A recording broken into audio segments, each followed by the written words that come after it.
Assalamualaikum warahmatullahi wabarakatuh. Saya Witri Rahmawati dari Stikes Widya Dharma Husada Tangerang, Prodi S1 Farmasi Klinik dan Komunitas. Di sini saya akan menjelaskan tentang eksistensi bahasa Indonesia.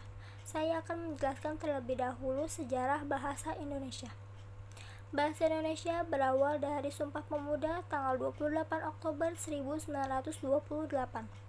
Bahasa Indonesia mempunyai fungsi majemuk, yaitu bahasa persatuan, bahasa negara, bahasa resmi, bahasa penghubung antar individu, bahasa pergaulan, dan yang tak kalah penting sebagai bahasa pengantar di semua sekolah di Indonesia.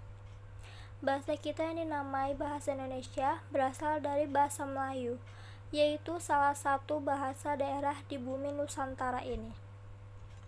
Bahasa Indonesia digunakan sebagai salah satu alat untuk mempersatukan bangsa yang bersuku-suku, mengusir penjajah Belanda, dan meraih kemerdekaan.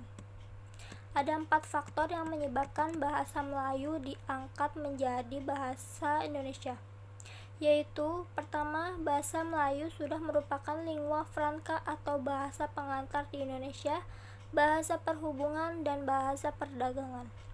Yang kedua, sistem bahasa Melayu sederhana dan mudah dipelajari karena dalam bahasa Melayu tidak dikenal tingkat bahasa, seperti dalam perbedaan bahasa kasar dan halus. Yang ketiga, suku Jawa, suku Sunda, dan suku-suku yang lainnya dengan sukarela menerima bahasa Melayu menjadi bahasa Indonesia sebagai bahasa nasional. Yang keempat, bahasa Melayu mempunyai kesanggupan untuk dipakai sebagai bahasa kebudayaan dalam arti yang luas.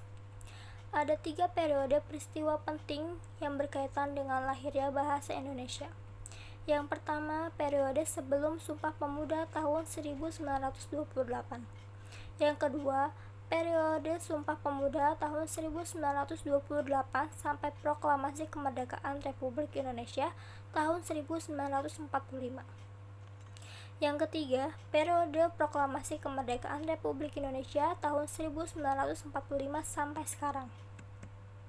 Permasalahan yang terjadi saat ini adalah, apakah bangsa Indonesia masih merasa memiliki bahasa Indonesia? Bagi sebagian bangsa Indonesia, bahasa Indonesia masih dinilai sebagai bahasa yang inferior. Masyarakat kini gemar menyebut kata asing daripada bahasa Indonesia. Bahasa asing dianggap memiliki prestis yang lebih tinggi daripada bahasa Indonesia.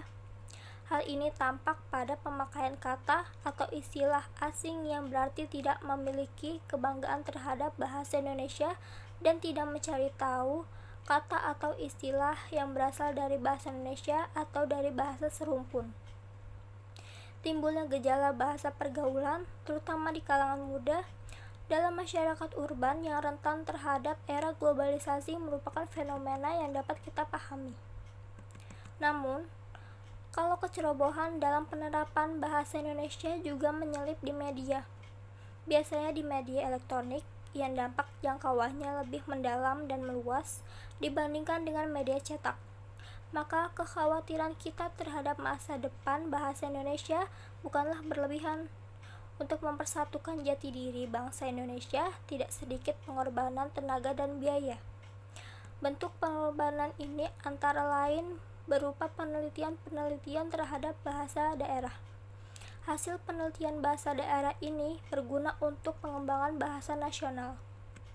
Di samping itu, pihak atau orang lain akan lebih mudah mempelajari daerah itu, dan penuturan asli bahasa daerah pun akan lebih mudah dalam mempelajari bahasa Indonesia. Hasil penelitian bahasa Indonesia atau bahasa daerah dapat juga dimanfaatkan untuk kegiatan pendidikan dan penyuluhan bagi pemerintah atau pihak-pihak yang membutuhkan. Setelah membahas eksistensi bahasa Indonesia, saran yang diperlukan atau yang disampaikan ada 2. Yang pertama, sikap positif pemakaian bahasa Indonesia harus dimanifestasikan dalam berbahasa. Yang kedua, bahasa Indonesia harus selalu meningkatkan kemampuan mengungkapkan berbagai macam ide, termasuk ilmu pengetahuan dan teknologi. Sekian penjelasan saya mengenai eksistensi bahasa Indonesia. Wassalamualaikum warahmatullahi wabarakatuh.